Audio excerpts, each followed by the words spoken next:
Hey guys, I'm Dreamslayer and I'm a writer from the Philippines. I mostly express myself by writing, but I have decided to go on with this undertaking because I've realized that there isn't much audio material on the internet when it comes to the writing life, especially that one that explains the Philippine context. Yes, it's really hard to find, especially on YouTube.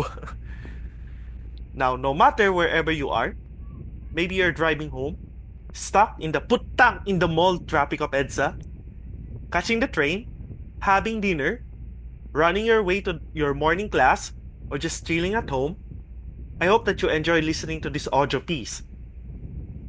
I'll try to upload once every week, but just like all writers out there, I'm prone to bouts of procrastination, so no promises. So without further ado, let's get started with this first ever episode. Now, obviously, this topic is extremely wide, so we can only cover the basics. But I hope that we learn a thing or two together along the way. Let's dive into the topic, reading as a writer. You might be asking, how does it work? Reading as a writer is different from reading as a reader. It is important to set a direction for you to get the most out of it.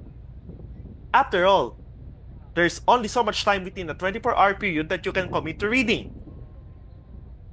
To get the most out of your time, divide your reading into three parts: reading for pleasure, reading for your genre, and reading for your craft. Now, a quick search on Google would say that it doesn't matter how much you read. It's wrong. It's wrong in the sense that you need to have the discipline to read consistently and rightly as a writer. If you have a routine, such as reading early in the morning, doing it in the late afternoon while having merienda, or during the evenings while having a cup of coffee, then it's all good. However, assuming you don't have a routine yet, try to set aside at least 60 to 90 minutes of your time for reading as a writer. You can read for pleasure, genre, or craft during this time. What matters is to read a book, a magazine, or a publication that has a significant amount of writing. Let's start with reading for pleasure. Just read the books that you want. No guilt, no limits. Just read. While some people may think that one doesn't learn anything, we actually learn something just by reading. It's called latent learning, in which you learn and retain things subconsciously without the need for reinforcement or retention. Somewhat, in some way, it creeps into our writing sooner or later, as writing is both a conscious and subconscious act. Personally, I've read a lot of Warhammer 40k and Horus Heresy novels. After all, it's great to be a space marine! Next, reading for your genre means that you read the leading, canon, or what's called as prescribed reading if you're in high school or college, as well as trending and emerging works in your field, whether it's creative nonfiction, fiction, poetry, drama, comics, or something else. Here, you don't just read these books. Instead, you take note of the tropes, techniques, and perspectives that they use to create that work. If you have the inclination to do so, you can also take note of the context, the form, and the references, both cultural, personal, and everything in between, that they use in that work. Read as much as you can, as widely as you can, and as hungrily as you can. Stephen King once said, every book you pick up has its own lesson or lessons, and quite often, the bad books have more to teach than the good ones. Yes, even the bad books can tell you something about writing. Now, to give a personal example, as a creative nonfiction writer, I would read George Orwell, Laura Hillenbrand, William Lange-Weiss, Mislav Chernov, Jack Kerouac, and Hunter S. Thompson. There are many, many iconic CNF writers out there like David Sedaris, Susan Sontag, and John Steinbeck, among many others. But these three names are at the top of my head. Now, reading These writers allow me to see what works and what doesn't work for creative nonfiction. Though there's so much to read, analyze, and integrate out there.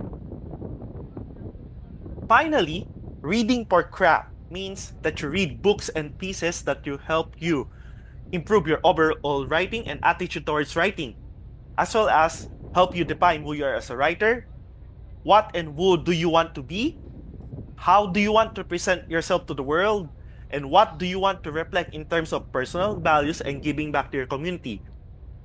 Now, in case you didn't know, writing nowadays is not just about yourself. It's also giving back to your community in the little things that you can.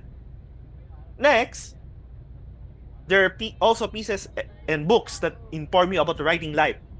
They're both good pieces of writing and allow you to visualize what to do and how to approach various situations you're writing life, as well as life in general. And sometimes they can make you feel warm and fuzzy too. Finally, you also have to read other genres as well. After all, writing is all about self-improvement, right?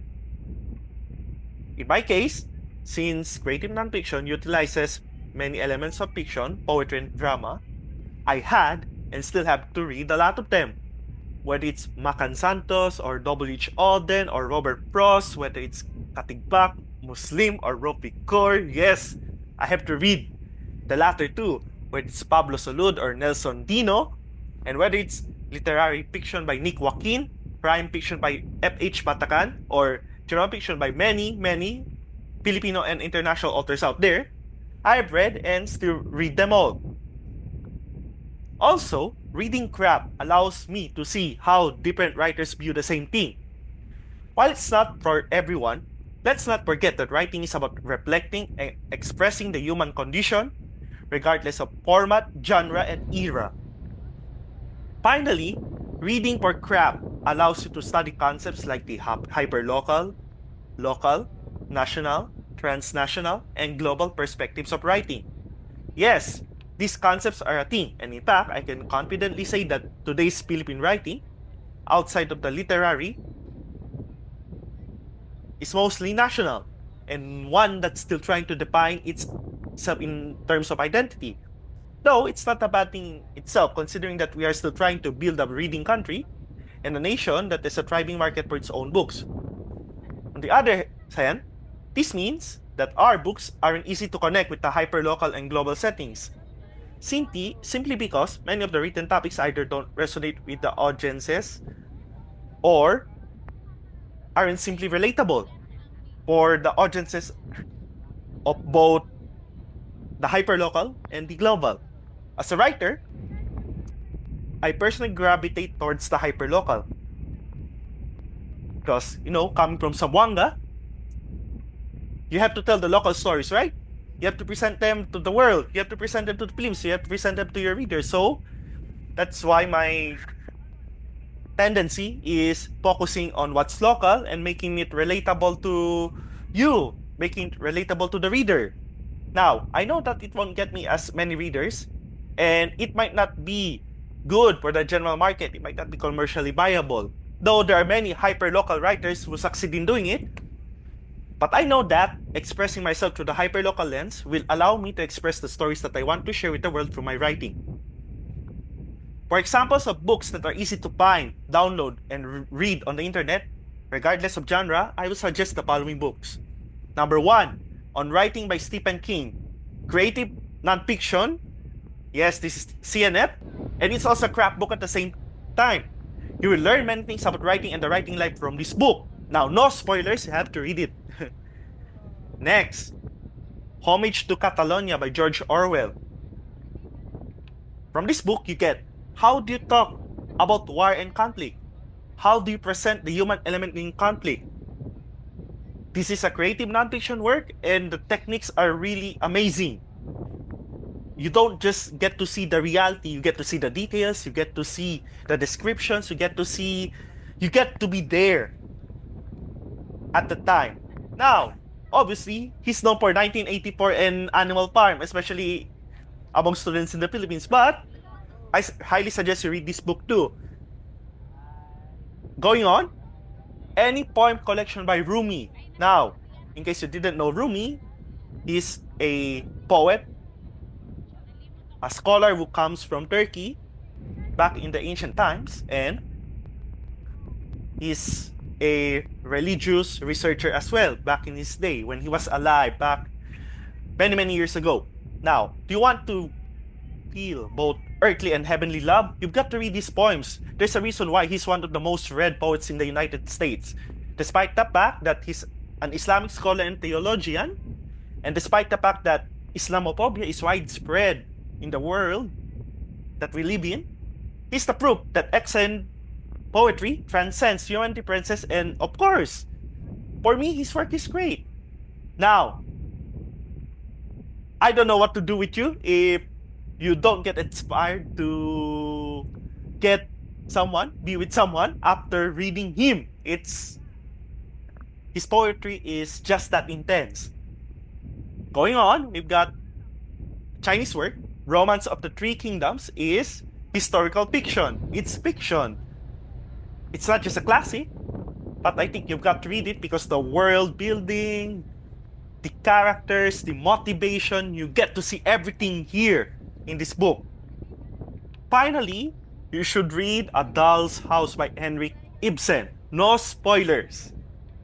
Seriously. Now, if you want drama, and if you want something that's still relevant today, you would want to read this play by him.